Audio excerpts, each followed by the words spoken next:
as tecnologias. Boa. É bonito, então, da gente perceber de como o debate, né, das tecnologias hoje, eles se concentram, têm se dedicado a perceber as relações, sejam elas com o antropoceno, com as dinâmicas da vida na Terra, e não só, né, em relação ao próprio ambiente digital e ao próprio ambiente tecnológico. Então, a gente abre essa fala, não vou me alongar mais do que isso, a gente abre essa fala com a Valmeri, que apresenta a sua pesquisa intitulada Mundo Matéria.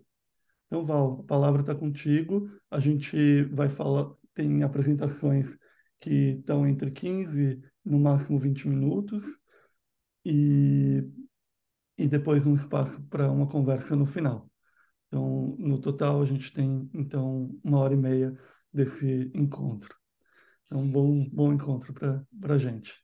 Val, a palavra está contigo. Obrigada. Obrigada, Cláudio. Obrigada, Gilberto, Suzete, por toda essa organização desse congresso gigante. Dias aí trabalhando. Obrigada a todos que estão conosco aqui. É um prazer imenso, na verdade, participar, sobretudo nessa mesa com pessoas que são tão especiais para mim, como o Cláudio, o César, e nesse diálogo com o Lucas, né? Acho que as nossas pesquisas estão próximas. E aí eu fiquei muito feliz, porque quando eu recebi o convite, fiquei pensando o que que eu vou falar. Eu tô já desde 2014, eu iniciei um projeto chamado Territórios Sensíveis.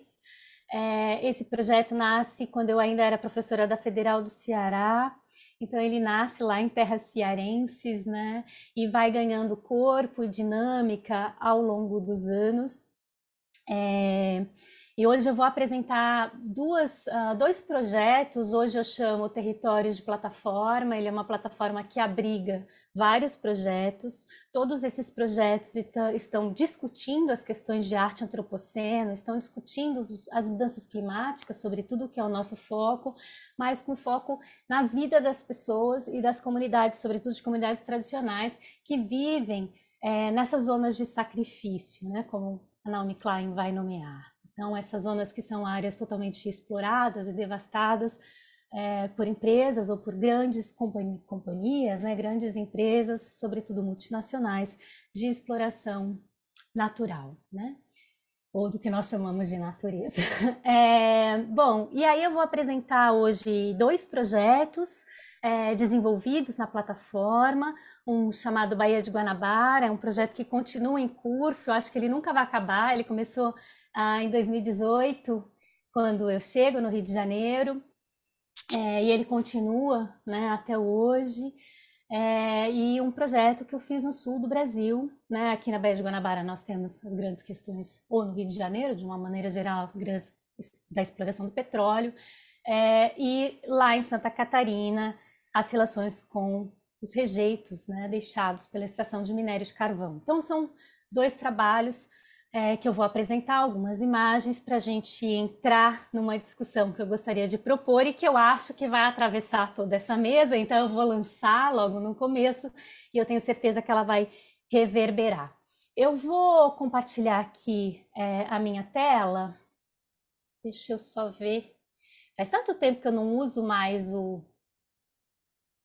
Como é que eu compartilho agora? Arquivos, eu acho. Só embaixo aí tem um botãozinho compartilhar tela. Não, eu sei, mas eu não estou encontrando o meu arquivo aqui que eu Ah, deixei aberto, inclusive, para ele estar mais fácil. Agora foi, pronto. Agora eu vejo vocês pequenininho, né? Mas tudo bem, vamos lá. Então, só para começar aqui o compartilhamento, vou reproduzir.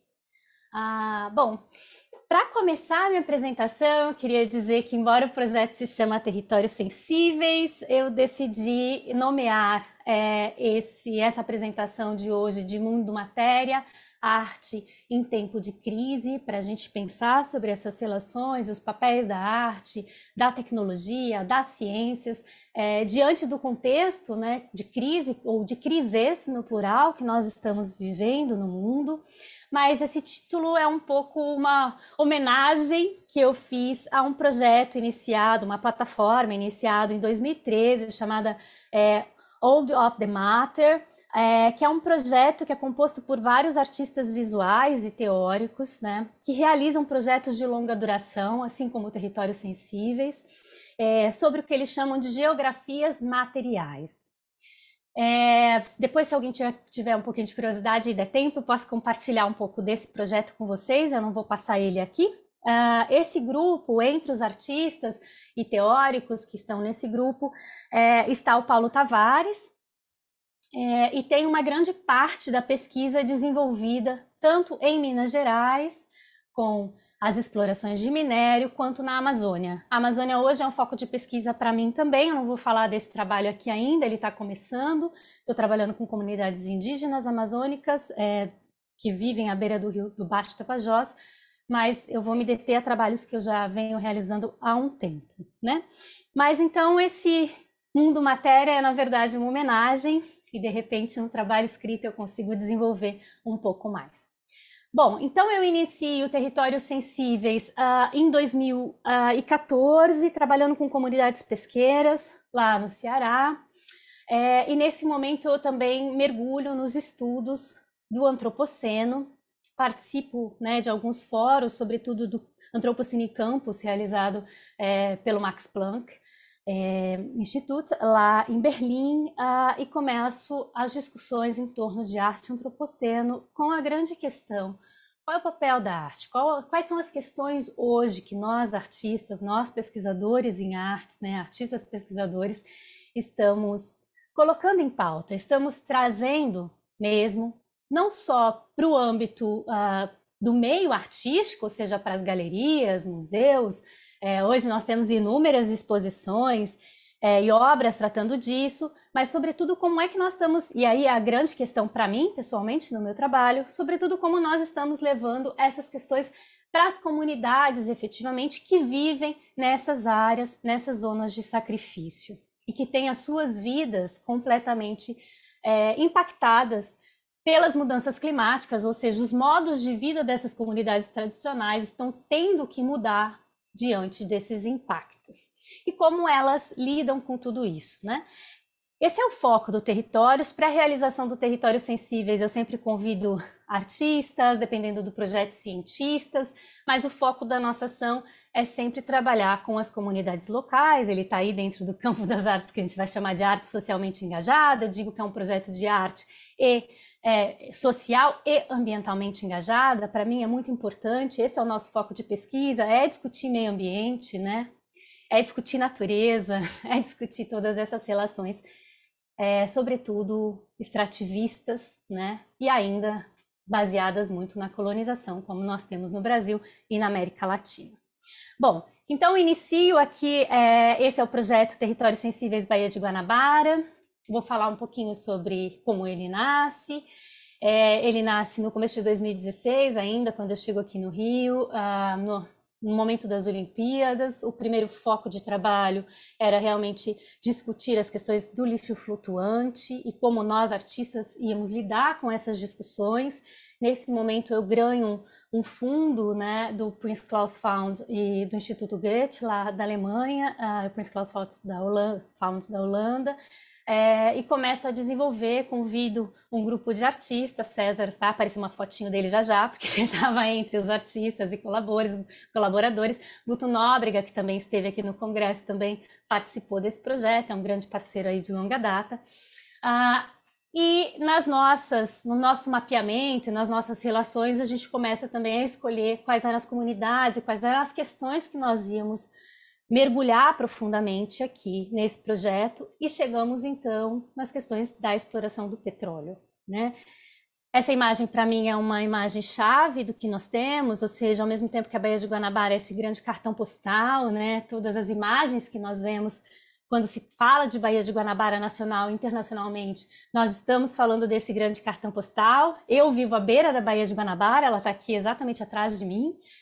Ao mesmo tempo, nós temos toda a indústria do petróleo instalada com as suas bases, várias companhias instaladas nessa baía, hoje completamente poluída e danificada, mas onde ainda se tem também muita vida e muitas famílias continuam vivendo dessa Baía de Guanabara, né? Toda a minha fala ela vai vir muito de dentro para daí a gente entrar na discussão que eu quero chegar, tá?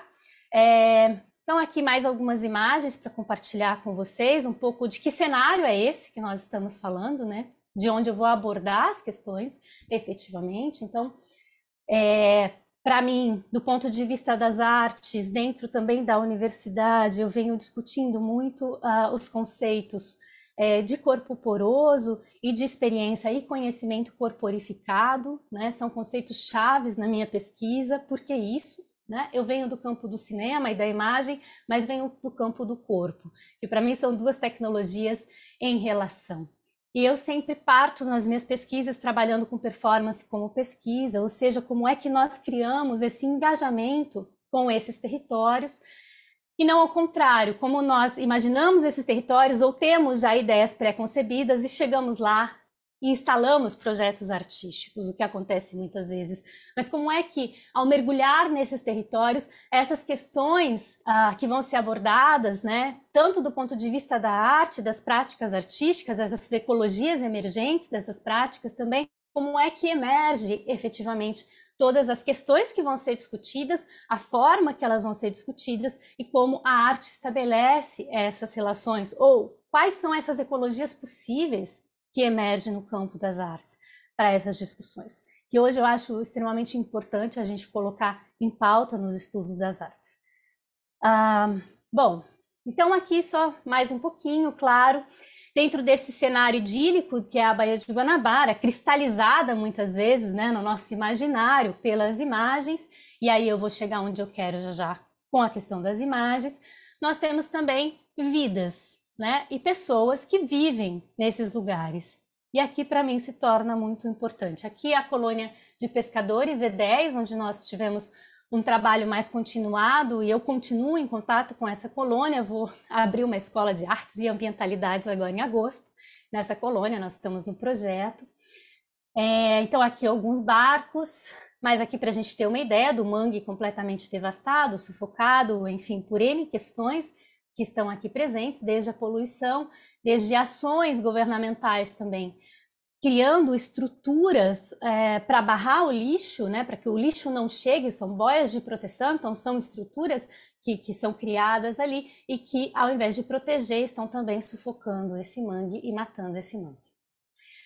E aqui nós temos os pescadores que vivem nessas comunidades, né? São dois jovens pescadores, Thiago Caissara e o Luiz Antônio Pãozinho, nessa imagem, e esse é um duto de petróleo.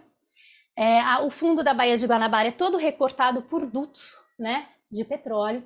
Esse foi um duto que se soltou e veio com a maré, com a enchente, né, com a maré cheia, e veio quebrando vários barcos e se alojou no meio, assim, os pescadores tiraram dos barcos, se alojou no meio do mangue.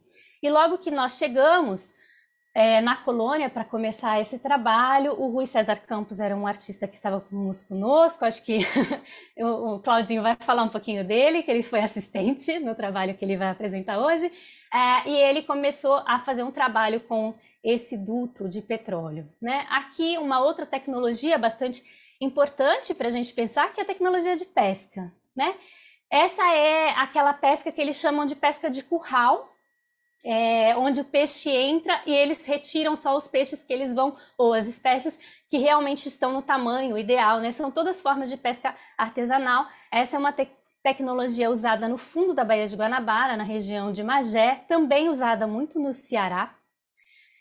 Então tem alguns pontos aí comuns de pesquisa, mas só para a gente ver, aqui é o senhor Antônio fazendo, é um pescador ainda remanescente, um dos poucos pescadores que ainda vivem dessa pesca, fazendo um desses currais. Então aqui a gente tem uma ideia do que é esse curral de pesca, como ele é feito e ele é instalado lá.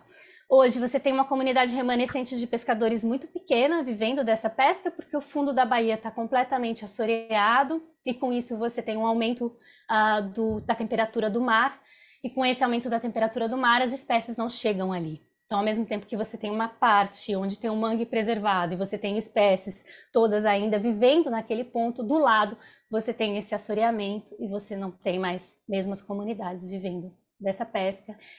E essas tecnologias de pesca artesanais também estão se perdendo ao longo dos anos, né? À medida que esses senhores mais velhos vão morrendo ou vão abrindo mão desse trabalho para trabalhar de porteiro, trabalhar de qualquer outra coisa que não é o que eles conhecem e sabem fazer. E isso, claro, tem um impacto imenso, né? Eu estou falando aqui do Rio, mas eu posso falar do Ceará e posso falar de toda a costa brasileira, e não só brasileira, também no exterior, nos conhecimentos que eu tenho, que muitas dessas populações acabam perdendo tudo, né, e não tendo mais condições de trabalho, migram para outras coisas, mas acabam adoecendo por depressão, bebida, né, álcool e uso de drogas, de maneira geral. Então, são formas de a gente pensar também o que nós estamos construindo um pouco nesse mundo. Aqui, outros tipos de pesca, que ainda também na pesca artesanal, com 2 pescadores da colônia Z10. Aqui eles já trabalham mais com pesca de mergulho e com pesca de rede, né? Mas não de arrasto. De arrasto é uma outra coisa, aí a indústria é outra técnica, a gente não vai abordar aqui o pãozinho. E aqui alguns trabalhos que nós fomos desenvolvendo. Então, esse é um trabalho videoduto do Rui César Campos.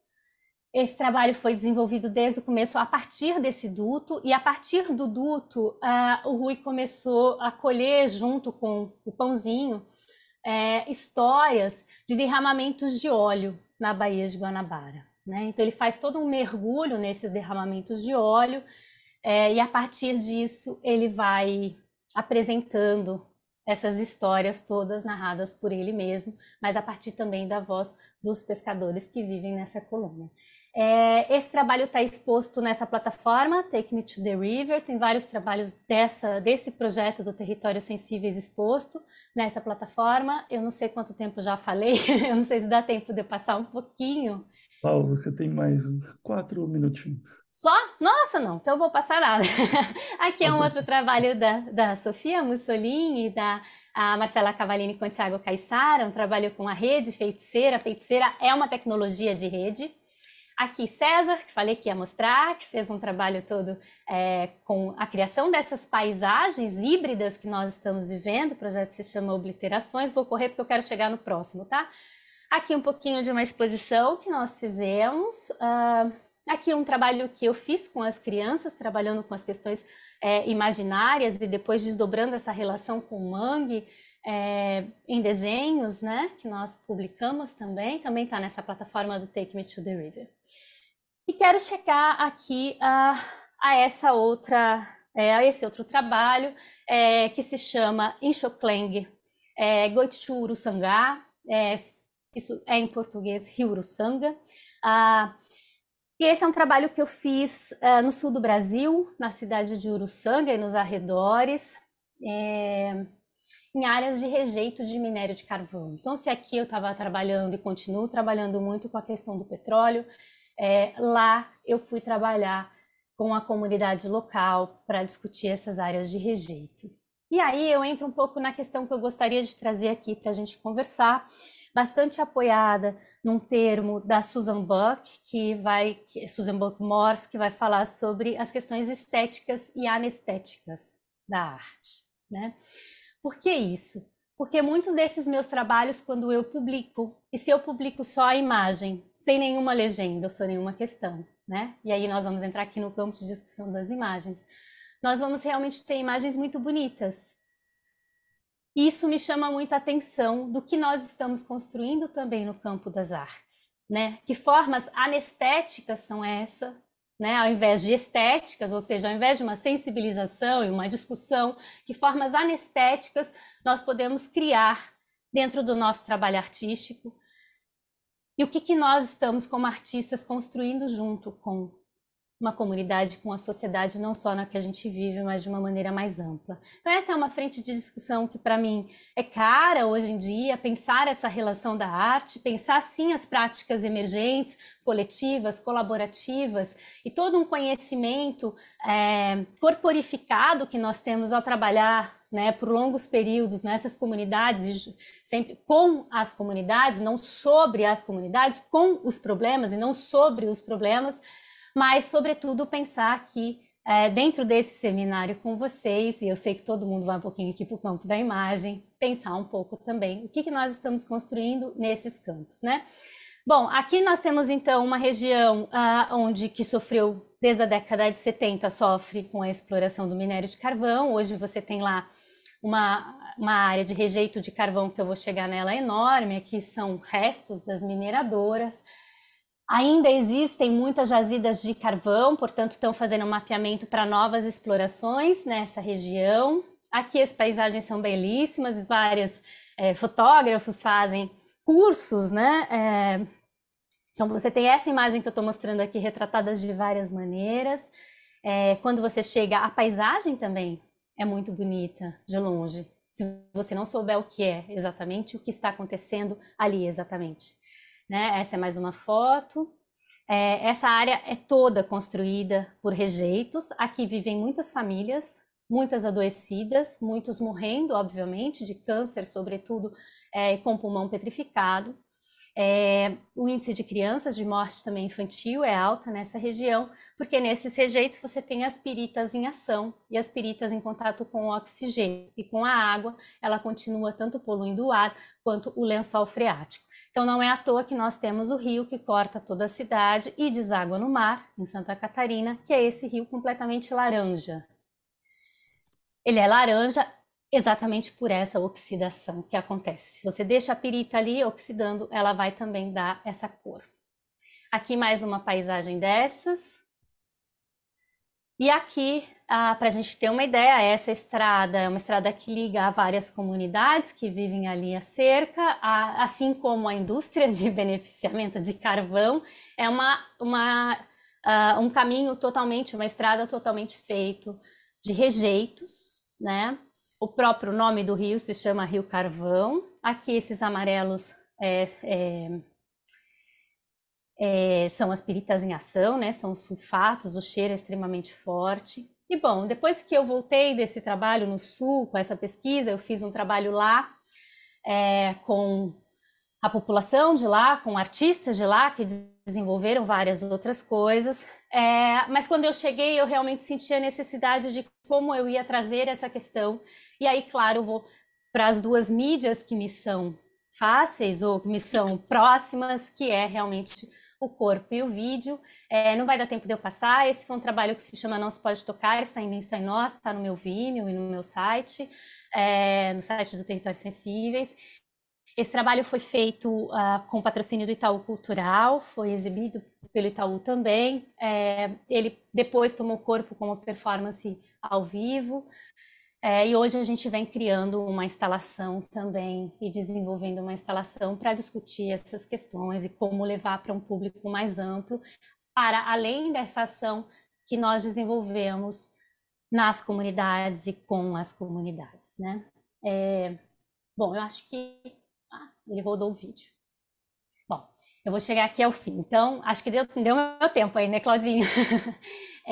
Tá, então, bom, depois se alguém tiver interesse de assistir e puder assistir, eu acho que dá para pensar um pouquinho mais também essas questões que eu joguei aqui um pouquinho rapidamente para a gente conversar. Tá bom? E depois a gente segue na conversa. Obrigada. Bacana, Val. Muito obrigado pela participação. Sim, muito bonito ver, enfim, as conexões todas que você traz entre as relações comunitárias, como carvão, petróleo e tudo isso são fontes de energia que hoje nutrem, né, enfim, a manutenção dessa infraestrutura também tecnológica global. E Então, se você puder compartilhar em seguida o link com a gente, acho que não precisa ser agora, mas mais no final Uhum. mandar o link Sim. então do vídeo para a gente, vai ser um prazer também poder assistir. Eu passo a palavra então ao Lucas Mambosi, que é artista, professor na pós-graduação da FAAP e que vai discutir hoje questões que estão muito próximas do que a Val trouxe aqui também, ligadas ao seu mais recente filme, que é o Lavra, que vai estar numa exposição no MAC USP. Se eu não estiver enganado, o filme vai estar na exposição, o Lucas me corrige. E então, Lucas, é contigo. Boa tarde, pessoal. É, Queria agradecer muito Gilberto, Suzete, Cláudio está mediando essa mesa, os demais organizadores, e pedir desculpa para a Valmeri por ter chegado atrasado. Valmeri, eu fui fazer um café e perdi o horário. Foi uma coisa frugal, uma Só bobagem. desculpa se você me trouxer um café da próxima vez. Eu fiquei na cabeça que era 2h30, mas tá tudo certo. Tô acompanhando com muito interesse essa confluência de assuntos e permitam-me compartilhar aqui a tela que eu vou começar essa conversa já com alguma imagem na para dar continuidade da sequência, como o Cláudio mencionou. Eu acho que as questões estão bastante interligadas, né? Eu não vou falar, acho que é das últimas palavras da Valmeri, são rejeito, rio, contaminação. Eu vou trazer isso um pouco mais para o campo da produção de imagens, um certo imaginário que permeia essas paisagens, esses ambientes, né? É, eu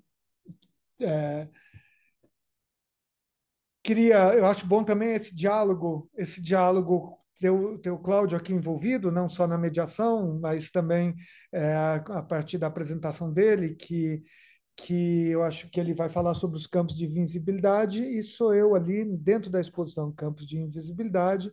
E no dia que eu fui lá, eu fiz um post, né, no Instagram, que eu estava na pré-produção desse filme, do filme Lavra, né?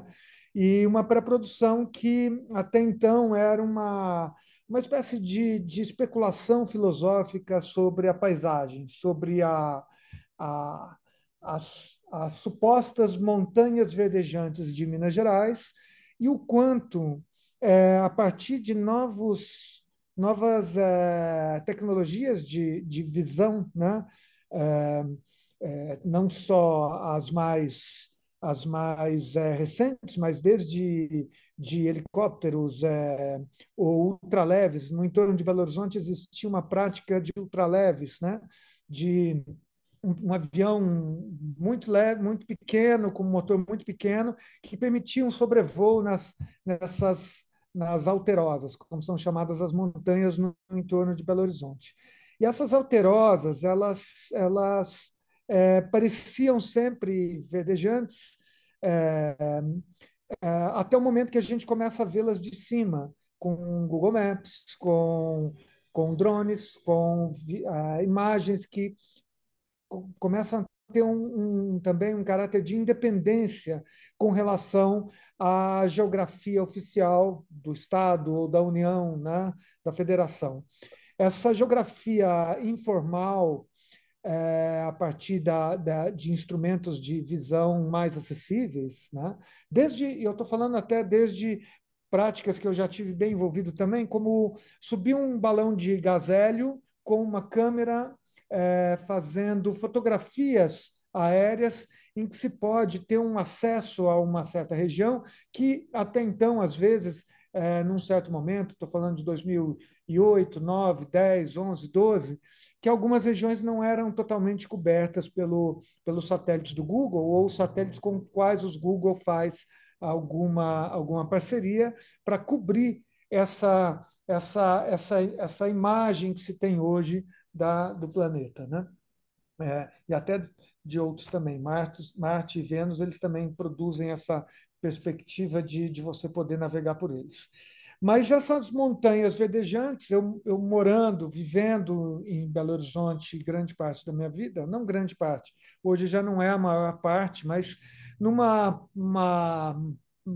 juventude dos 16 até os quase 40, eu circulava muito nessa região e a gente sempre era interpelado por um guarda, um segurança que aparecia do nada e dizia: aqui você não pode entrar, né?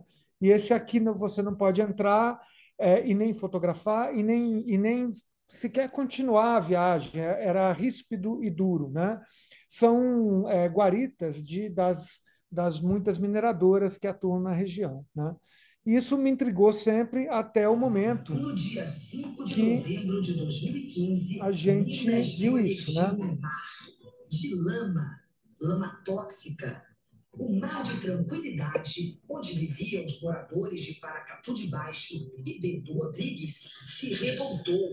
A O fúria som da deve estar um onda pouco de baixo, projetos mas de não é muito o que minério importa. É uma acabou com a reportagem vida como de as inúmeras 19 que todos nós pessoas. já vimos aqui Mariana fica sobre apenas a alguns a quilômetros tragédia de dos Mariana. distritos mais atingidos pela. E essa tragédia de Mariana foi o que motivou o motor para pesquisar isso mais a fundo, né?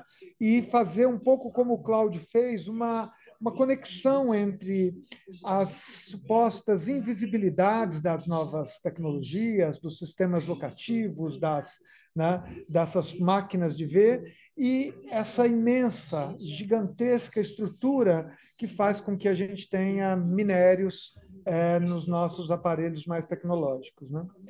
Bom, o filme ele ficou pronto em final de 2021, foi muito bem, entrou em cartaz em outubro do ano passado, ganhou vários prêmios, circulou por dezenas de festivais, né?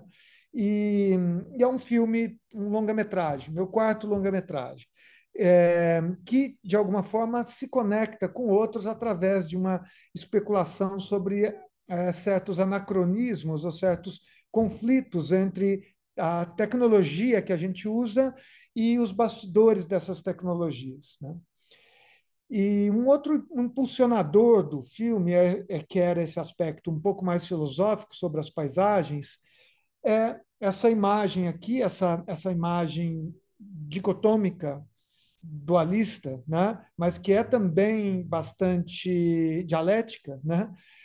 Que é o Pico do Cauê, em Itabira, antes da Vale começar a operar na região, em 1940, e, e depois de um pouco mais de 10 anos, ela já deixou de ser um pico com 250 metros de altura e passou a ser uma cava com 200 e poucos metros de profundidade, né? Então, é um pico invertido. E eu vou começar a mostrar aqui, então, algumas imagens que provocam essa dualidade, essa ambiguidade ou esses conflitos, né?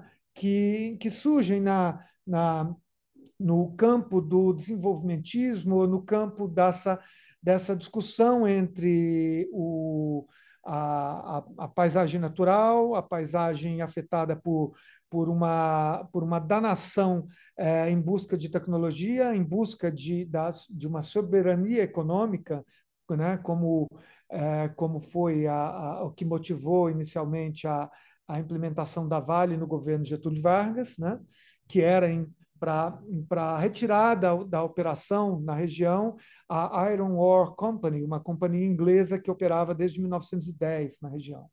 Mas essas imagens assim aqui, elas fazem parte da contradição do não totalmente do brasileiro, mas especialmente do ser mineiro, né? Do indivíduo que cresceu em Minas Gerais, né? Que é acostumado a se orgulhar ou se vê constituído pela por essa montanha rugosa, né? Diz-se que o mineiro é, assim o é, porque ali porque ele habita essa região, porque o ambiente define esse ser, né? Mas essa região, muitas das montanhas já eram assim há décadas, né? Como essa parte de baixo, né? São poucos os recortes para onde se aponta uma câmera ou um satélite ou a câmera de um satélite ou um drone, onde a gente continua vendo uma montanha tão verdejante assim no entorno de Belo Horizonte. Na própria região metropolitana, não expandida, dentro do próprio município de Belo Horizonte, a gente já tem há décadas uma imagem como essa, que num bairro nobre, o bairro do Belvedere. Ele fica nas imediações dessa cratera que separa a Serra do Curral, né, de Belo Horizonte. A Serra do Curral ela sempre foi uma espécie de barreira natural, é um cartão postal. Na Serra do Curral tem o pico, né, é, que ali da Serra do Curral, a parte mais alta, é tombada pelo patrimônio histórico. Mas isso não vem impedindo que a política vigente hoje do governo Zema venha tentando desmontar essa condição de patrimônio histórico do Pico e dessa região da Serra do Curral, né? Isso aqui é um trabalho que aqui eu entro umas imagens entrando num outro campo, um pouco mais de intervenção humana, né? De intervenção artística, que eu estou chamando aqui de embaralhamentos orgânicos, né? Que esse é um projeto que eu venho fazendo desde 2012, né? 2012, chama-se A Justiça é uma espécie de vingança selvagem. Não, desculpa. A vingança é uma espécie de justiça selvagem. Eu sempre embaralho, por mais que seja um trabalho que ainda hoje eu estava discutindo sobre ele, porque uma dessas fotos foi capa do El País hoje na Espanha, né? E não dessas aí, uma outra foto de um carro suspenso na árvore, né? Porque uma dessas fotos está em exposição em Bilbao, num evento que exibe fotografias no espaço urbano. E então, à direita, a gente tem uma intervenção que foi feita na Serrinha, que durou até 2019, quando ocorreu um incêndio na região e esse Fusca caiu, né? Mas essa ideia de criar um embate entre tecnologia e natureza, ela é uma discussão que eu acho que nos interessa aqui. Interessa artistas como o Rodrigo Braga, com quem eu tive até uma discussão sobre esse trabalho, foi um diálogo mediado pela Priscila Arantes, né, na Serrinha. O Rodrigo Braga, que tem esse trabalho à direita, no canto superior à direita, né, e, fatalmente, cenas do acidente depois da tragédia, né, criminosa, depois de Mariana, no Rio Doce, né? Tem uma similaridade. Com base nessa similaridade, eu acabei fazendo cenas do filme, fazendo uma menção a esse tipo de ambiguidade, esse tipo de situação que fica entre o intencional e o trágico. Como, por exemplo, essa imagem de tragédia da esquerda, também da barragem do Fundão, né, da Samarco e da Vale, né, em Mariana, em Bento Rodrigues, e fotos que o Pedro Mota passou a fazer um pouco em torno desses terrenos de erosão em Minas Gerais também. O Pedro Mota ele vive em São João del Rei, né, e ele circula pela região e faz essas intervenções que são digitais, né? São intervenções na fotografia com elementos estranhos à paisagem. Isso está no imaginário de filmes do Herzog, como Aguirre, como Fitzcarraldo, também do Weekend, do Godard. Mas tem uma semelhança um tanto estranha com um ambiente no entorno de Belo Horizonte também, que são carros que são jogados, são abandonados, é uma espécie de, de desova, né? Desova de carros roubados, né? Ou carros que têm problemas com seguradora, ou crimes que são cometidos ali e tentam apagar as provas jogando o carro num despenhadeiro ali. Isso está a 20 quilômetros de Belo Horizonte, no caminho do Jardim Canadá, entre o Jardim Canadá e um vilarejo que tem aí que me escapa o nome, logo depois do Jardim Canadá, no caminho de Brumadinho.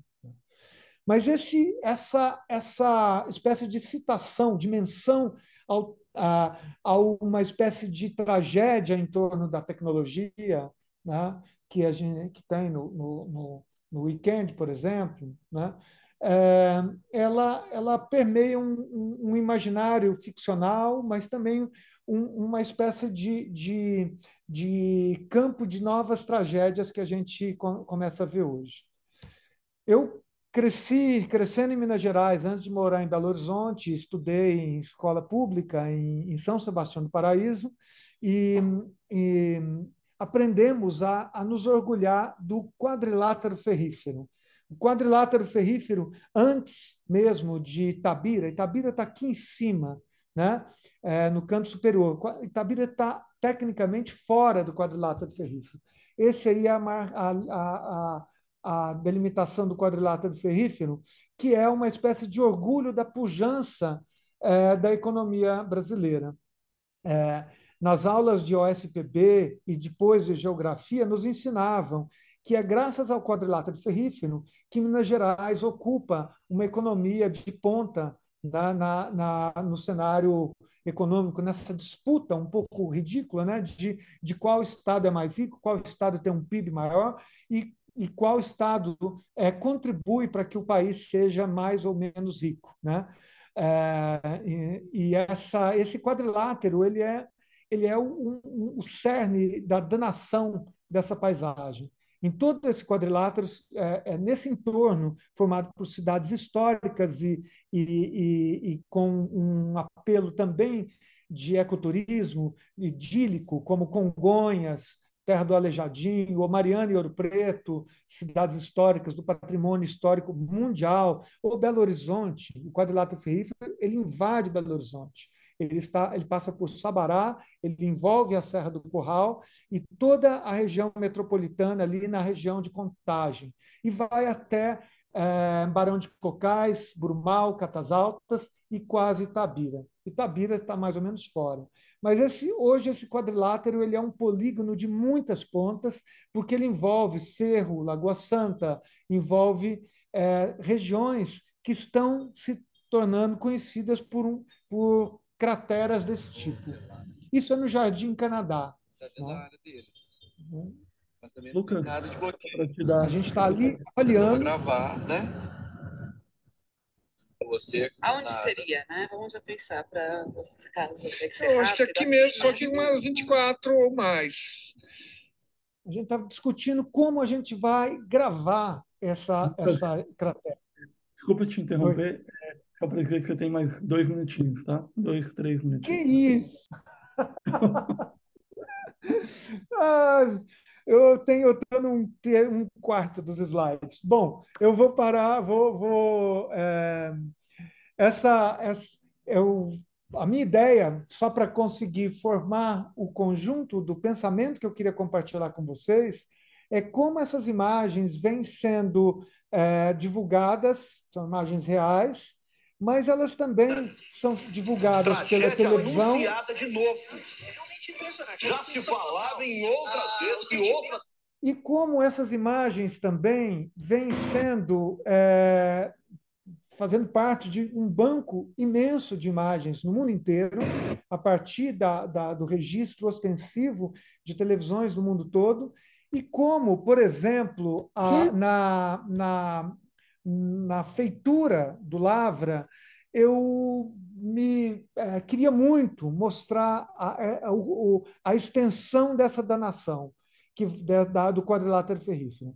E comecei a solicitar um helicóptero, um avião que pudesse dar conta de um sobrevoo mostrando em tempo real toda essa danação. E era impossível, impossível, em termos de custo, em termos de autonomia desses veículos, em termos de instabilidade devido a nuvens, e também, mas sobretudo, a dificuldade dessas companhias que se alugariam um voo desse de sobrevoarem sobre as crateras. Eles não permitem isso, as companhias não permitem isso. Então, eu acabei me valendo das imagens do Google, né? E essas imagens acabaram entrando no filme, são parte dessa instalação que o Cláudio mencionou, no MAC, que é uma instalação chamada Solastalgia, né? E que mostram o quão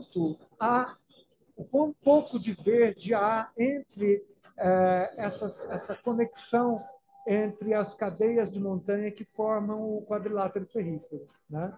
Essas imagens elas são fruto da tecnologia do Google, de stitching, de agregação de dados. Elas não são só do satélite do Google. São imagens que eu uso o Earth Studio, que não é o Google Earth, né? E não é o Google Maps. O Earth Studio é uma ferramenta do Google que é parecida com um editor que tem uma timeline, parecido com um editor como After Effects ou Premiere, né? Em que você pode fazer rasantes por várias dessas imagens. As imagens são protegidas por uma marca d'água, né, que vem como Google, mas o Google já está, de alguma forma, infringindo vários outros direitos ali, porque ele usa imagens de terceiros, ele usa imagens de um sobrevoo de um helicóptero ou de um sobrevoo de um drone para constituir essa imagem que está aí. Então, eu não tive muito pudor em usar esse tipo de imagem para produzir algumas cenas do filme que são marcadas por essa situação de uso de uma imagem que tem tudo de meio artificial. A serra é uma casca, um paredão que esconde o que restou dela, um lago artificial, sem vida, uma natureza falsa. Então, essa aí é a personagem. Entendi qual seria a minha contribuição, compartilhar aos meus olhos o que eu vi de perto, a geografia da mineração, a cartografia do vazio, do que ainda resta. Se quase tudo no mundo é feito de minério de ferro, a terra de Minas, a lama de Minas, os rios mortos de Minas ocupam o mapa mundi como uma crosta invisível.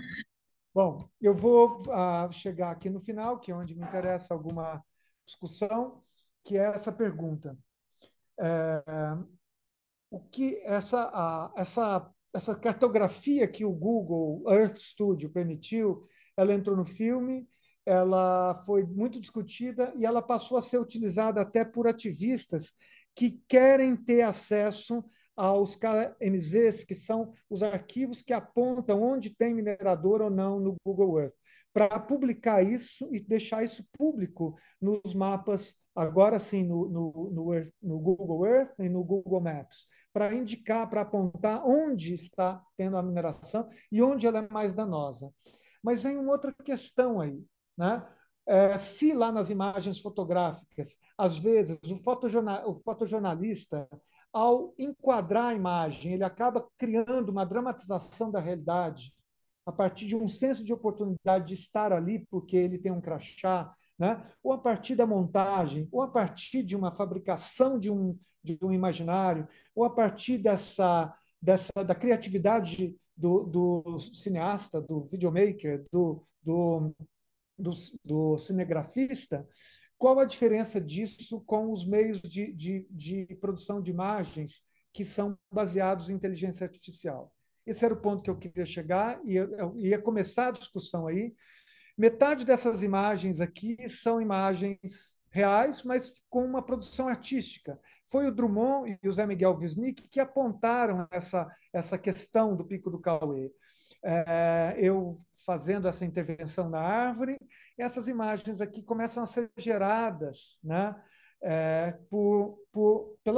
pela existência das anteriores, né? É, essas são classes de imagens diferentes. Elas contribuem, de que forma elas contribuem ou não, ou para a conscientização, ou para o que seria uma espécie de normalização da tragédia, né? Eu iria comentar toda uma discussão que alguns autores vêm levando adiante, como a Rita Steyer, questionando o uso que se faz da própria imagem dela para criar uma espécie monstruosa, assim, a da direita, né, que é feita pelo Stable Diffusion, né, das imagens dela. Ou como o preconceito embutido nos algoritmos vem definindo o que é ser indiano, caucasiano, asiático ou africano, a partir de uma espécie de média, mean images, que é a discussão que a Rita Steyer vem levando adiante num dos seus últimos textos, né?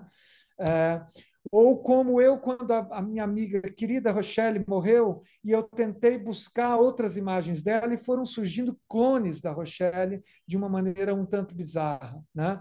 Essa aqui. Ou como eu tentei evitar o referente dela, e todas as Rochelles que apareceram pareciam pessoas um tanto excessivas na forma de cuidar de si e das selfies, né? Então, há uma preocupação aí a ser levada adiante. Por exemplo, a questão da normalização das imagens. Acabou, né? Lucas, acabou, né? Acabou.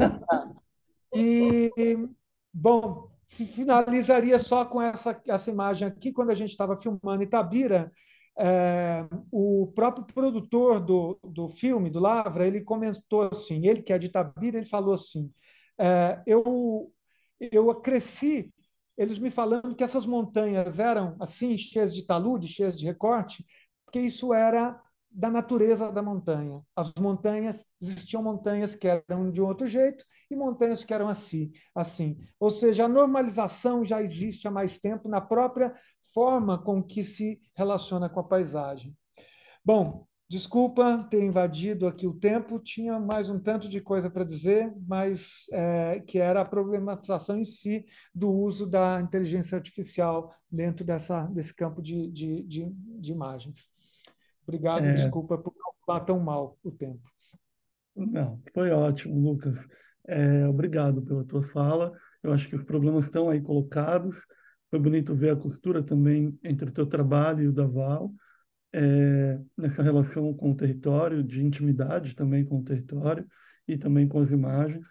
E então eu passo a palavra, para a gente não se alongar muito no tempo, passo a palavra ao César Baio, que também traz essa relação entre tecnologia, a ideia de natureza e sociedade, a partir de trabalhos que ele tem desenvolvido também, uma produção artística com o coletivo César e Luiz. Luiz?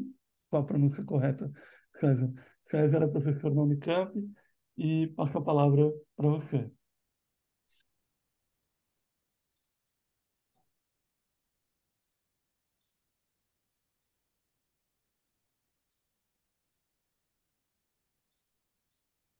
Olá, boa tarde a todos e todas.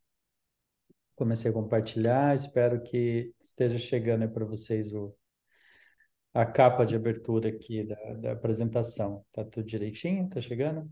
A gente está vendo várias abinhas de Word. Uhum. Oi? Ah, não. Então, espera. Não é isso. Achei que era parte Desculpa.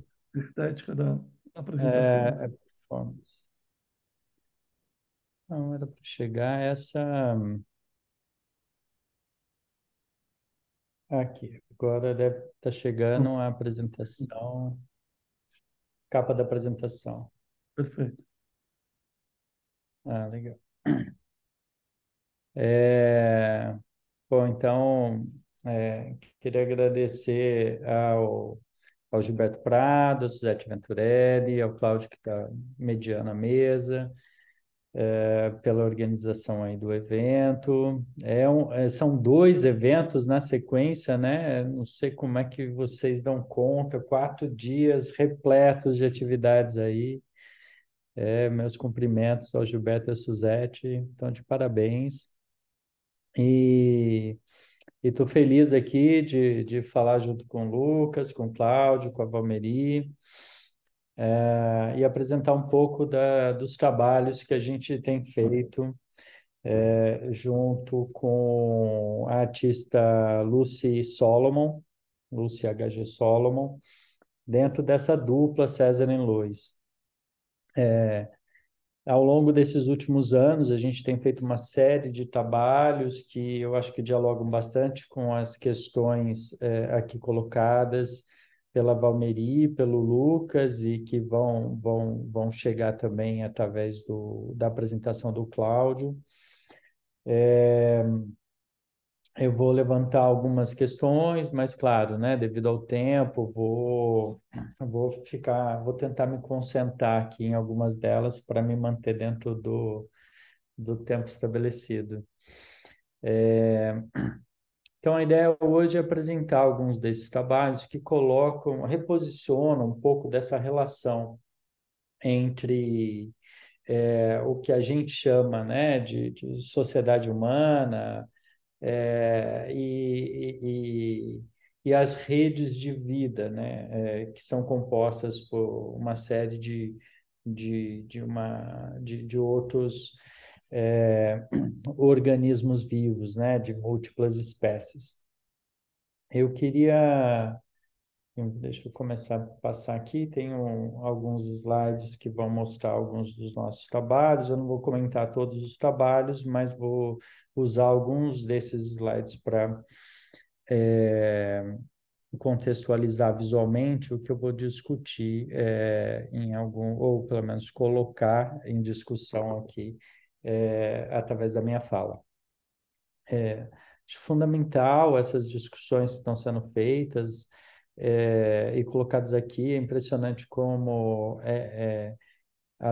esses trabalhos e essas questões, né, essas problemáticas vão se tornando complexas na medida em que a gente pensa a questão ambiental e a questão tecnológica e midiática a partir de uma chave diferente da que elas vinham sendo pensadas ao longo das décadas anteriores, né?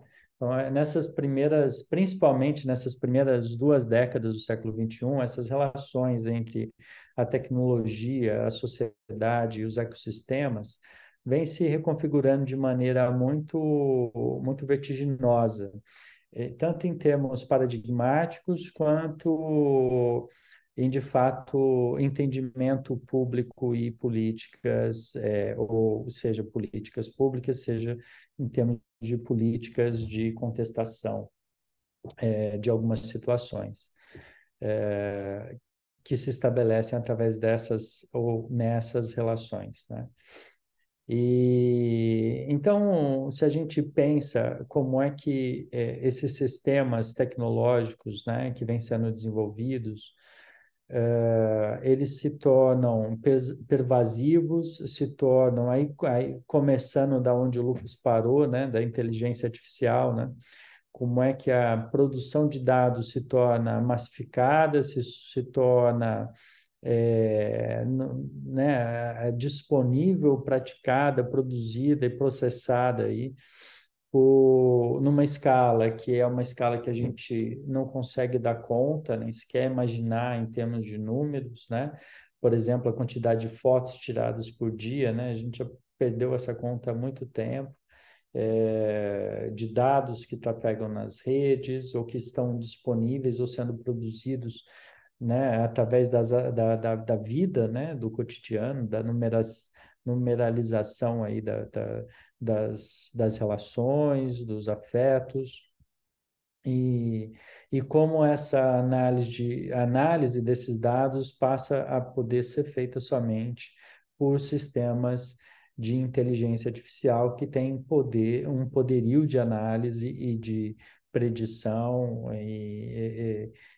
que é tão grande quanto a escala desses dados, dessa quantidade de dados disponíveis, né? Então, por um lado, a gente tem esse contexto, e por outro lado, a gente tem um contexto de. Por um lado, a gente tem um outro contexto, que é um contexto de crise global, né? Muitas crises que vão convergindo, ou vão se produzindo aí, e aí a gente está falando, né, da crise climática, que acaba congregando muitas outras, né, mas também da crise de representabilidade, né, da crise migratória, da crise alimentícia, enfim, de várias outras que vão se colocando, mas que muitos autores, né, que pensam essas questões acabam. E aí, Fá, tudo bem? Como é que você está? Oi? Alô? Não, acho que era só o microfone que estava aberto. Microfone aberto. Ah, é, então que acabam reposicionando de uma maneira assim, tecnicamente nova, essas relações que se estabelecem dentro desse campo da ecologia, por exemplo, né? Então, essas relações entre sociedade e natureza ou ecossistemas, né? Então, e aí essa posição acaba, esse reposicionamento ao que eu me refiro, ele está relacionado mesmo a uma forma diferente de se pensar como é que se estabelece a relação da humanidade com a natureza, né? Ao longo da modernidade, foi construída uma ideia de que há um modelo de humanidade, um modelo de existência aí que é dado, né, caracterizado pelo homem, né, que se constitui a partir dessa ideia de um certo do que é nominado, né, como excepcionalismo humano, né? Essa ideia é construída ao longo da história, e aí a gente tem toda a modernidade aí que passa a ser o lugar de construção disso, né? Desde Descartes, Kant, Bacon e assim por diante, né? Que vão teorizar e criar, dar fundamentos, né? Tanto a ideia de disciplinas quanto a ideia de uma superioridade humana, né? De uma de um certo estatuto conferindo ao ser humano, né, um certo estatuto que o permite, né, que o torna em termos de um julgamento moral e ético possível de ser aquele que domina, né, que controla, que relabora, e que se aproveita de todos os meios e todas as forças disponíveis no ecossistema. Então, a gente vem trabalhando com alguns projetos que vão colocar em questão essa superioridade, que vão estabelecer outros tipos de relações entre seres humanos e não humanos, né? E aí, atendendo a um certo, né, a um outro entendimento dessas relações que se pode estabelecer pelo ser humano com o seu ecossistema, né? Então, se a gente pegar autores como Donna Haraway, Jason Moore, que vão trabalhar sobre as questões do antropoceno, né? Ou Viveiro de Castro, aqui no Brasil, Débora Danovsky, que vão justamente constituir aí, Bruno Latour, que vão constituir essa frente de trabalho e crítica, que em si é diversa, né? Eles não falam a mesma coisa, cada um da sua perspectiva, mas um ponto em comum que é importante destacar é essa empreitada intelectual para construir outras epistemologias, né? Que reformulem essa ideia de relação de poder, essas relações de poder que se estabelecem entre o ser humano e os ecossistemas. Então, a gente tem discutido isso, essas questões, em alguns textos e, enfim, diversos trabalhos que colocam isso de maneira mais ou menos direta, né? E eu gostaria de começar apresentando um desses trabalhos, que é o Culturas Degenerativas. Então, junto comigo nessa imagem está a Lucy, que é minha parceira nesses projetos, e esse é a instalação Culturas Degenerativas. O que a gente vê aqui do lado direito, debaixo desse domo, é um livro, né? A cada exposição a gente usa um livro diferente ou vários livros, dependendo da duração da exposição, porque esse livro precisa ser constantemente trocado. E não é um livro qualquer, é um livro do qual é um livro que a gente escolhe precisamente que justamente por tratar por ser um livro importante nessa construção do pensamento moderno, dessa ideia de excepcionalismo humano, né? Então, a gente já trabalhou com Descartes, já trabalhou com Kant, já trabalhou com os tratados de paisagem renascentista, já trabalhou com o paisagismo moderno, né? Que estão voltados de diferentes formas a essa ideia de que a humanidade tem esse privilégio, tem essa distinção de poder controlar e conformar a natureza. Então, esse livro ele é inoculado com um micro-organismo chamado Physarum polycephalum, conhecido também como slime mold, mas ele é também tratado, né, dentro desse micro ecossistema que a gente coloca, que a gente cria debaixo né, sobre esse domo. A gente cria esse microsistema para também favorecer o crescimento dos fungos que já se encontram nos livros, né? Então, junto com o Physarum polycephalum, crescem também vários outros fungos. E aí em cima, não sei se vocês conseguem ver na imagem, mas tem uma câmera que faz a leitura desse trecho que a gente escolhe, de uma página específica do livro, e tuita isso numa conta que chama Hello Fungus, do Twitter. Então, nessa conta você pode ter acesso a essas leituras que o sistema faz do livro. Conforme a gente escolhe um trecho do livro, e esse trecho inicialmente não tem nenhum tipo de interferência, mas conforme os organismos vão crescendo sobre esse livro, eles vão apagando uma letra, apagam uma palavra, eventualmente reformulam sentido, porque, enfim, a gente cria esse sistema de maneira a criar um confronto, né, entre um sistema de inteligência artificial, que é a tecnologia na qual é baseada esses sistemas de leitura de textos, e e a ação desses micro-organismos sobre o livro. Do lado esquerdo aí da imagem, a gente tem uma tela que mostra uma simulação desse micro-organismo crescendo. Então, seria um fungo digital baseado no algoritmo generativo e em inteligência artificial. Esse micro-organismo digital faz a mesma coisa, mesmo procedimento que o micro-organismo orgânico mesmo, ali vivo, faz com o livro, mas esse fungo digital faz isso na internet. Então, ele vai na internet e procura textos que têm essa mesma intenção, similares ao do livro, traz esses textos para a tela e corrompe esses textos na tela. Aqui é um detalhe desse micro-organismo crescendo sobre o livro, então o livro vai perdendo, os textos vão perdendo sentido, e aqui é um exemplo, né, disso que a gente considera, né, aí também uma forma de discussão de uma produção textual, né? Então, esses textos aqui é uma progressão, né,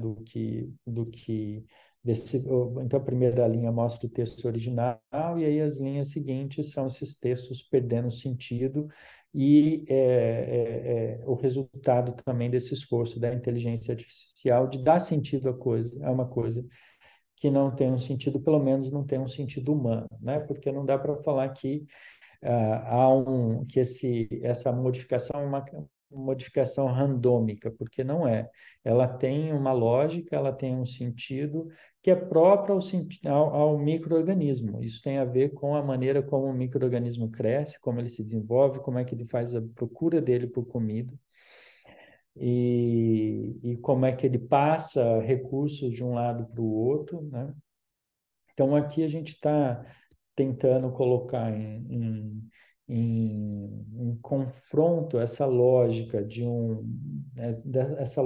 uma forma de existência radicalmente humana, radicalmente diferente da humana, né, que é essa forma desses micro-organismos, né? Se é difícil a gente pensar em uma alteridade na relação de alteridade, né, entre humanos, se é mais difícil ainda, é muito mais complexo pensar entre seres de diferentes espécies, mas de espécies que são espécies de companhia, por exemplo, né, cachorro, gato. Pensar numa relação de encontro com esses seres que têm uma forma de existência radicalmente diferente, né? Pensar a nossa existência como existência em relação à existência de uma bactéria, por exemplo, é completamente mais difícil, né? Então, aqui, nesse caso aqui, a gente está mostrando um dos trabalhos que foi feito no Museu de Minas e Minerais, em Belo Horizonte, em 2020.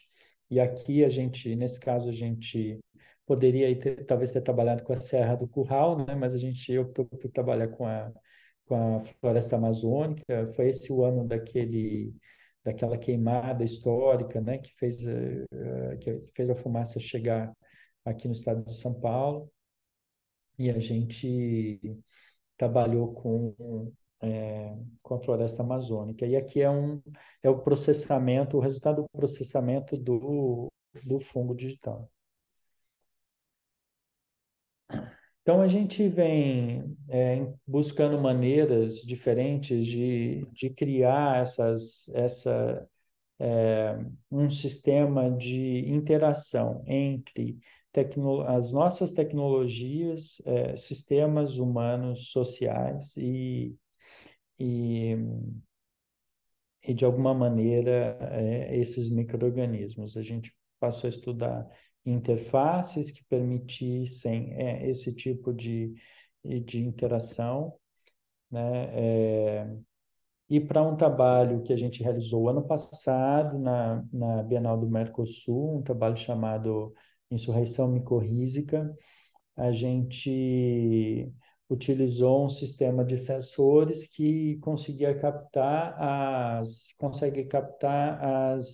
as flutuações de energia elétrica de um corpo de micélio, né? Então, isso significa o quê? Que assim como o nosso cérebro, os nossos músculos, os nossos corpos, eles mantêm uma rede complexa de interações que se dão a partir de comunicação elétrica, né, bioelétrica, esses micro-organismos também têm. Então, assim como a gente faz um eletrocardiograma, a gente passou a fazer esses eletromicéliogramas, né? E medir esses impulsos da comunicação que ocorre, dos sistemas de comunicação que ocorrem dentro dessas redes de micro-organismos. Então, só para lembrar, esses micro-organismos, eu acho... César, eu só queria te lembrar que você tem mais um minutinho, tá bom? Tá bom. Vou amarrar aqui. Esses micro-organismos, eles são responsáveis pelas conexões, né, de comunicação entre diferentes espécies, né? Eles são os canais de comunicação, não? Então, através dessas redes de micélio, se constituem as micorrizas, que conectam plantas, conectam árvores ao longo da floresta. Então, dentro dessa ideia, a gente criou essa proposta de uma insurreição micorrízica que coloca o ser humano em contato com essa rede de micro-organismos através de um aplicativo de mensagens, como o WhatsApp. Então, essa é a instalação, esse é o resultado final da instalação, né, onde a gente tem aí um tronco, a gente tem um sistema, um tronco com diversas, na verdade, comunidades de micro-organismos. A gente está lendo uma dessas comunidades e está interagindo com ela através de um sistema de inteligência artificial. Você troca mensagens com esses organismos através desse WhatsApp, e a mensagem que surge como resultado disso é uma mensagem que não tem, né, que tem um sentido textual corroído. Então, isso aqui é o que a gente vê na tela do WhatsApp, quando a gente recebe essa mensagem de volta processada, que se rotacionada lateralmente, como está aqui, como se você pegar o celular, em vez de vê-lo assim, né, na horizontal, você vai ter esse tipo de informação que mistura os textos com uma forma de onda aí, né? Sinais de a subida e a descida desses sinais. Enfim, para finalizar, esse trabalho, né, inspirou a gente a fazer uma série de experimentos científicos, que eu não vou entrar em detalhes agora, sobre esses dados, e está levando a gente a desenvolver uma série de outros trabalhos inserindo esses sensores e fazendo intervenções nos ambientes naturais. Enfim, encerro por aqui e a gente retoma na conversação aí. Sim. Bom, obrigado, César, por esses projetos muito bonitos e que se relacionam, né, de uma outra maneira, numa diferente escala, com tudo que a gente também estava vendo por aqui. Eu opto, como a gente tem só mais 10 minutos de mesa, eu opto por não apresentar, não fazer mais uma apresentação. Então, eu vou deixar o link do site da exposição que eu apresentaria a vocês aqui no chat, para quem quiser acessar. E eu preferiria, então, usar esses 10 minutos para a gente poder conversar sobre o que foi trazido aqui, que já foi bastante coisa. E a gente, então, convidaria pessoas que estão aqui nesse Zoom hoje com a gente a elaborarem alguma questão, alguma pergunta. Eu acho que tem algumas ideias que já foram trazidas, então, uma ideia que, para mim, fica latente, se hoje a gente está discutindo, né, formas de decolonialidade, né, a gente poderia dizer, então, que não existe, como diz a J. Mombassa, não existe o pós-colonial, porque e a gente vê as tecnologias atualizando formas de extrativismo, formas de colonialidade hoje no contemporâneo, de diferentes formas, e também formas de objetificação e visualização da Terra. Então, esse desejo, né, latente eh, de ter informação sobre tudo, de visualizar tudo, de então dominar, seja pelo olhar, seja pela informação, absolutamente o mundo todo, então os corpos e tudo mais.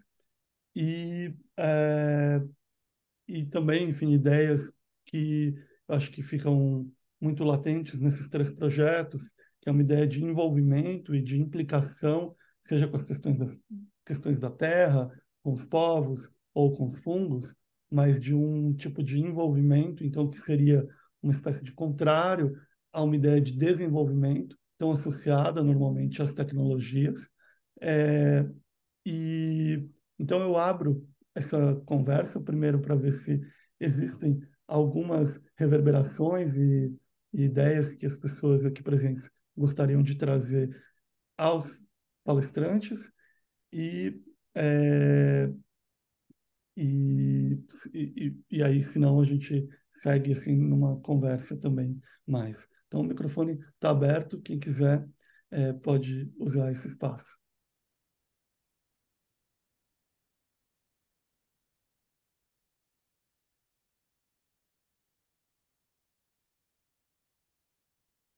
Silêncio, Zoom. Certo. Bom, eu tenho uma pergunta Não, mas era do para público. você, Cláudio. Para você, Cláudio. Eu quero que você, se você não vai apresentar, você tem que relacionar pelo menos a exposição a essas apresentações. Você não acho justo você não apresentar.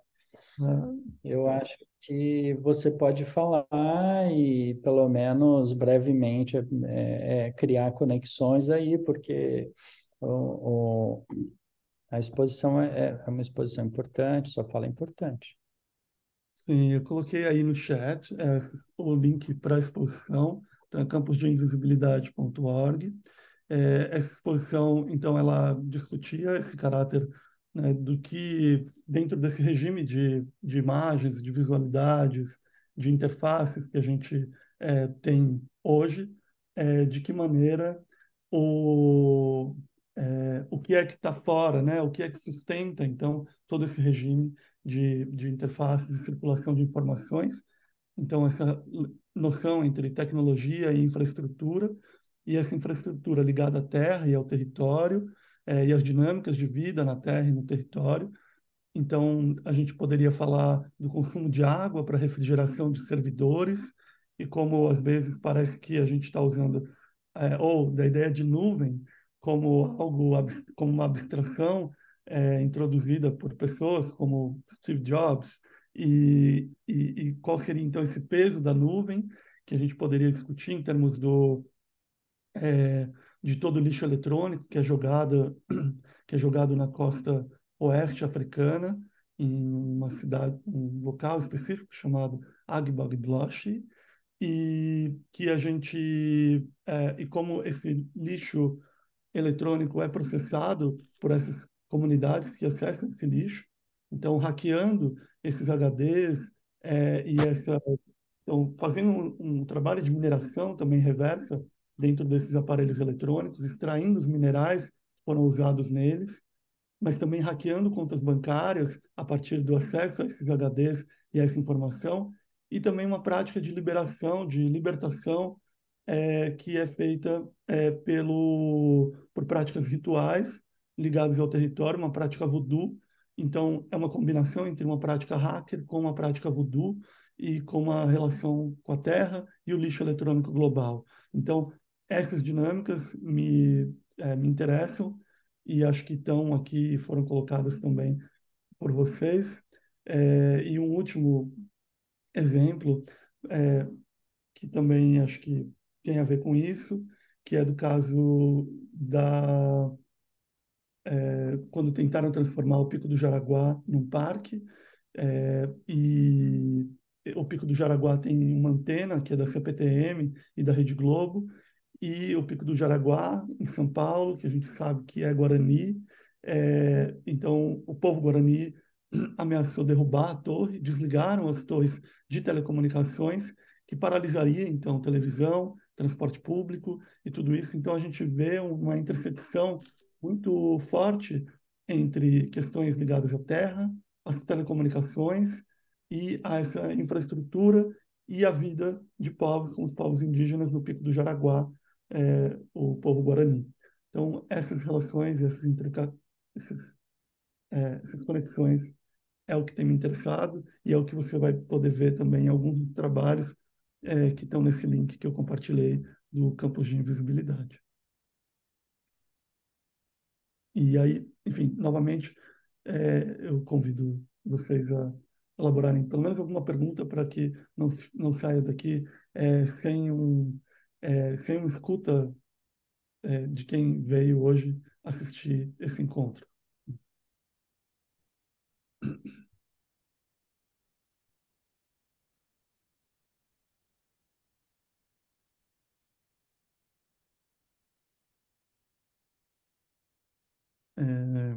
Ninguém tem nada? E Cláudio, posso fazer então? Claro, pois não.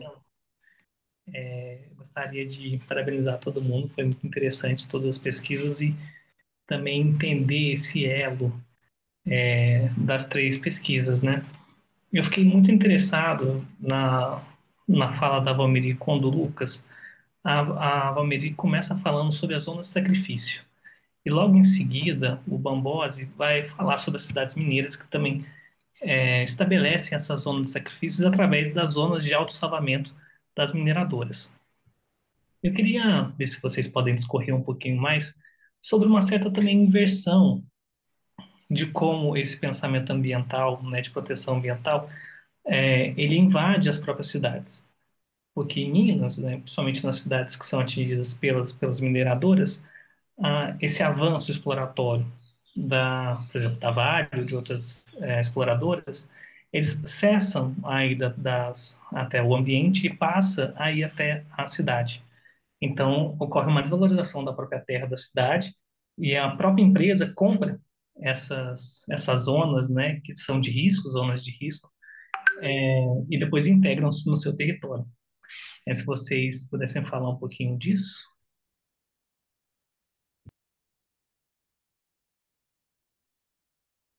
Valmeri? Eu falo, Lucas, quer começar? Você. Tá. Bom, é Júlio, né? Não, como é que é o nome? Cláudio. Cláudio, desculpa. Cláudio. Cláudio, na verdade, assim, eu não tenho nenhum trabalho especificamente, tenho até vontade de ir para Minas, viu? Filme Lavras e, enfim, do Lucas, até escrevi para ele, porque o que eu fico pensando, assim, quando eu penso nessas zonas de sacrifício, eu exatamente estou pensando o quanto não está fora, né? Assim, essa coisa de estar invadindo a cidade, não, ela está na cidade, né? Esse trabalho último que eu mostrei, que se chama Não Se Pode Tocar, está em mim, está em nós, quer dizer, nós temos que também romper um pouco com a noção de que está lá, né? Está aqui, está onde a gente vive. Quando eu cheguei do Sul, e convidei 3 artistas daqui para trabalharem comigo nesse projeto Pro Itaú Cultural, todas as 3 tiveram contato com algum tipo de extrativismo, né? Uma com Rio Doce, 2 com Rio Doce, uma na Bolívia, enfim. E aí elas me diziam assim, eu já chamei pessoas que tinham contato porque sabiam, é uma coisa muito corporificada quando você vai para essas áreas de extração, ela é muito forte, né? Mas também me fez muito pensar essa experiência, sobretudo lá no Sul, o lugar onde eu vivo hoje, né? A minha própria ação na Baía de Guanabara, a cidade do Rio de Janeiro, o estado do Rio de Janeiro, e aí, claro, eu posso falar de vários estados brasileiros, mas pensando localmente onde eu vivo hoje e quais são os tipos de contaminação, desastres, adoecimentos que nós temos diariamente nas nossas vidas, né? E aí uma das frases de uma dessas artistas foi assim, mas Val, essa experiência foi sua. Porque nós não estamos numa zona de sacrifício. E eu disse, não, nós estamos exatamente neste momento em uma, né?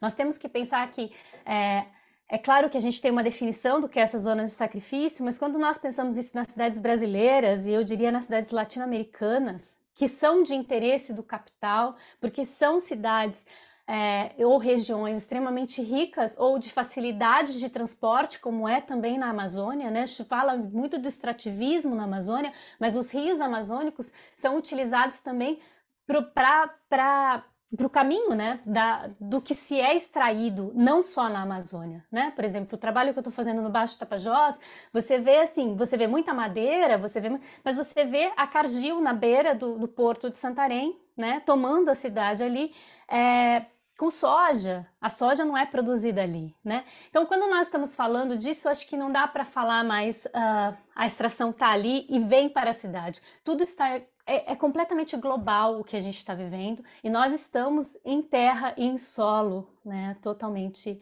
devastado. Nós não podemos pensar isso mais, assim. Para mim é muito grave nós não entendermos que o ar que a gente respira está extremamente contaminado, que as doenças que estão aumentando a cada dia, como câncer, por exemplo, a cada dia aumentando, que ainda a extração está lá, a poluição está lá e ela é estanque, ela não é estanque, né? É sistêmica. Então nós temos que pensar que está aqui, está exatamente no solo onde eu piso nesse momento, né? Ele é um solo também fruto desse extrativismo e contaminado por todas essas ações.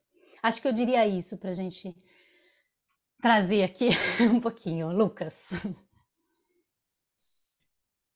Bom, Eu acho a pergunta extremamente importante, é, porque eu acho que a gente está numa mesa de poéticas digitais, mas eu acho que a nossa responsabilidade é a de problematização do digital, né? Muito mais enxergar os conflitos do digital, porque eu acho que o tempo de enxergar as poéticas ele já está cedendo à necessidade de resolver alguns conflitos.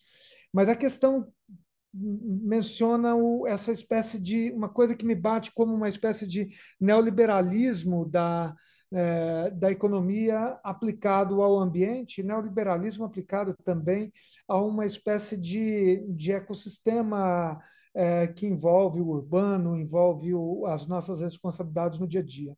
Porque usar as zonas de autossalvamento, zonas de autossalvamento, ela já é autocontraditória, né? A pessoa tem que conseguir se salvar, né? Elas refletem também o pensamento que está no descarte de produtos industrializados, né? No momento que você compra, desde a década, você compra uma latinha de refrigerante, de cerveja ou de Coca-Cola, e você compra junto a responsabilidade de você de fazer aquele descarte para que a empresa se exima disso, né? E ela, de alguma forma, ganha, quanto mais a reciclagem, mais ela se protege. Então, tem uma espécie de expectativa de que o ambiente se autorregularia, né? E o que é uma falácia. Quando eu mostrei o Pico do Cauê, eu acho que deixei entendido que é uma dos primeiros ícones nesse avanço em direção a esse progresso falacioso, que foi decretado como um sacrifício mesmo, né? O Getúlio Vargas definiram que o Pico do Cauê ia se sacrificar pelo desenvolvimento do Brasil. Então, que era algo que a gente tinha que aceitar, que o pico era a nossa salvação, como um Cristo, assim, né?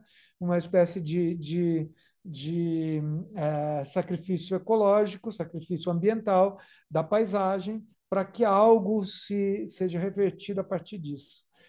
E a gente sabe que essa volta não volta para a comunidade, não volta para a população local, não volta para nós, né? População. Então, de fato, é um grande problema essa questão, né, que o nosso amigo Cláudio coloca.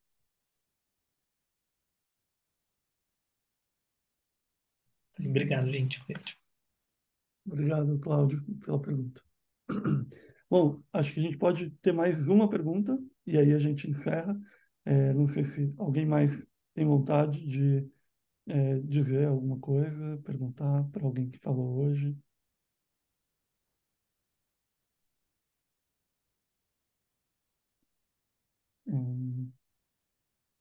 Ninguém? Vou começar a chamar os nomes, hein? Tô brincando. E, bom, então, eu agradeço pelo encontro de hoje, pela presença de todo mundo aqui, Lucas, Valmeri, César, Gilberto, Suzete e todo mundo que veio para essa conversa. Fico também à disposição, a partir do link que deixei, se alguém tiver interesse em conversar mais sobre algum aspecto dessa exposição, coloquei aqui no chat também o meu e-mail. E então, não sei se Gilberto quer dizer uma palavrinha final. Então, eu queria sim, Cláudio, eu queria agradecer a mesa, eu peço desculpa, de vez em quando eu dei uma sumidinha, porque eu estou com 3 telas aqui simultâneas, que é um problema que o César estava falando, como é que a gente vai para lidar com esse povo todo. Mas está muito legal, gente, eu acompanhei, assim, eu fiquei ligado em vocês o tempo inteiro, aí ouvi tudo, muito linda, uma mesa extremamente bacana, uma mesa que está aí gravada, né? Então, para que as outras pessoas elas possam assistir, que às vezes as pessoas elas têm que eventualmente optar por mesas também. E dizer que depois estão todos convidados aí, a Val, o Lucas, o César e o Cláudio também, que fez essa gentileza enorme de cortar essa, digamos, apresentação dele em nome do tempo da mesa. Agradeço novamente, não só pela condução, mas pela cessão do tempo para os demais colegas, né? E que estão todos convidados a publicarem no DAT também. Vai ser um prazer poder a gente ter né, um pouquinho mais sobre esse trabalho extremamente bonito que vocês vêm desenvolvendo aí, todos os 4 aí. Então fica aí, uma vez mais, o agradecimento aqui. Muito lindo o trabalho de vocês. Parabéns aí, viu, gente? Muito bom, muito bom. Obrigado. Um abraço a todo mundo. Um abraço, então. Seguimos. Obrigada, gente. Obrigado, gente. Um abraço, Parabéns, tchau, tchau. parabéns. Obrigado pela presença Obrigada. de todo mundo. Isso, obrigado a todo mundo. Parabéns, obrigado.